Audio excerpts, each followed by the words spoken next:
شریعت کا تعلق علم سے ہے، اور اللہ کا ولی ہمیشہ یاد رکھیے گا، ہمیشہ یاد رکھیے گا، اللہ کا ولی عالم ہوتا، غیر عالم اللہ کا ولی نہیں ہوتا۔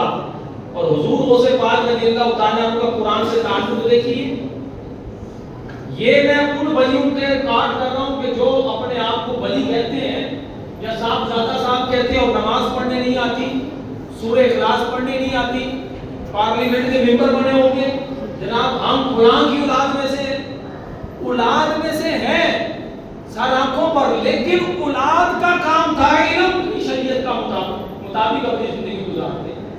اگر شریعت سے تعلق نہیں تو ہمارے لیے وہ ولی کی سند نہیں اختیار کر سکتا۔ اب میں آپ کے سامنے رکھتا ہوں حضرت ابو العباس احمد رحمۃ اللہ علیہ فرماتے ہیں، ایک مرتبہ امام ابن جوزی رحمۃ اللہ علیہ کو میں اپنے ساتھ لے گیا، بس یہ واقعہ بڑے واقعات سے نہیں آ رہے لیکن ایک ہی واقعہ، امام ابن جوزی وقت کے امام گزرے، بہت بڑے پائے کے عالم دین ہیں، لوگ ان کی طرف آ کے رہنمائی دیا کرتے تھے، حضور غوث پاک کی مجلس میں حاضر ہوئے، امام ابن جوزی رحمۃ اللہ علیہ بیٹھ گئے، فرمایا کہ مجھے ابو العباس احمد لے آئے تھے تو میں بیٹھ گیا، حضور غوث پاک رضی اللہ تعالیٰ کی مجلس کا آغاز ہوا، خطاب شروع ہوا، قاری صاحب نے تلاوت کی تو آپ نے اسی تلاوت جو کی گئی تھی آیت مبارکہ اس کی ایک تفسیر بیان فرمائی۔ ابو العباس کہتے ہیں میں نے حضور امام ابن جوزی کی طرف دیکھ کر پوچھا کہ حضور آپ کو اس تفسیر کا پتہ ہے؟ کہتے ہیں ہاں مجھے پتہ ہے۔ حضرت عبد القادر رضی اللہ تعالیٰ عنہ نے دوسری تفسیر بیان کی، پھر میں نے ان کی طرف دیکھا، حضور آپ کو پتہ ہے؟ کہتے ہیں ہاں مجھے علم ہے۔ تیسری تفسیر بیان کی شاید کی، کہا پتہ ہے؟ کہاں پتہ ہے۔ چوتھی، پانچویں، چھٹی، حتیٰ کہ 10 تفسیریں بیان کی، ایک ہی آیت کی 10 تفسیریں، اور فرمایا ہر تفسیر کے ساتھ مفسر کا نام کی ذکر فرمایا۔ 10 تفسیروں تک میں نے حضرت امام ابن جوزی کی طرف دیکھا، پوچھا حضور آپ کو پتہ ہے؟ کہا ہاں مجھے پتہ ہے۔ پھر 11ویں تفسیر بیان فرمائی، کہا حضور پتہ ہے؟ کہا ہاں مجھے پتہ ہے۔ پھر حضور غوث پاک نے 12ویں تفسیر بیان فرمائی۔ اب میں نے امام ابن جوزی سے پوچھا آپ کو پتہ ہے؟ کہتے نہیں پتہ۔ امام ابن جوزی کہتے نہیں پتہ۔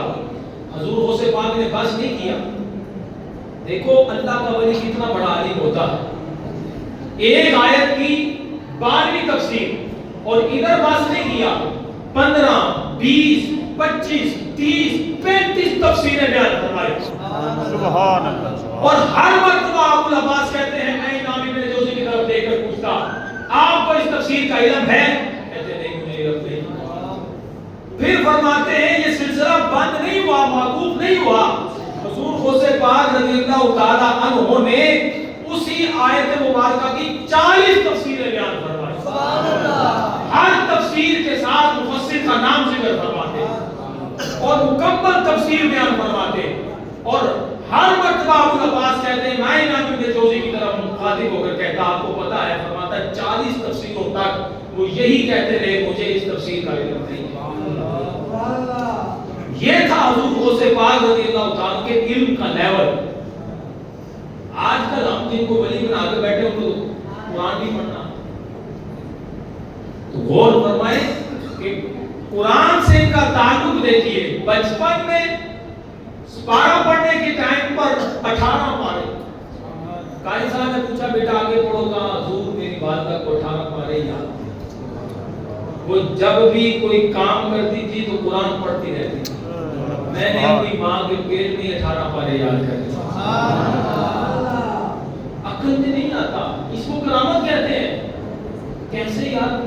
تف ہے ایسے لوگوں کی کہ جو ان کرامتوں کو بیان بھی کرتے ہیں لیکن جب ولی اللہ کے ماننے کی باری ہے تو انکار کر بیٹھتے ہیں۔ عقل ہوتی تو خدا سے کیوں دیتے لڑائی؟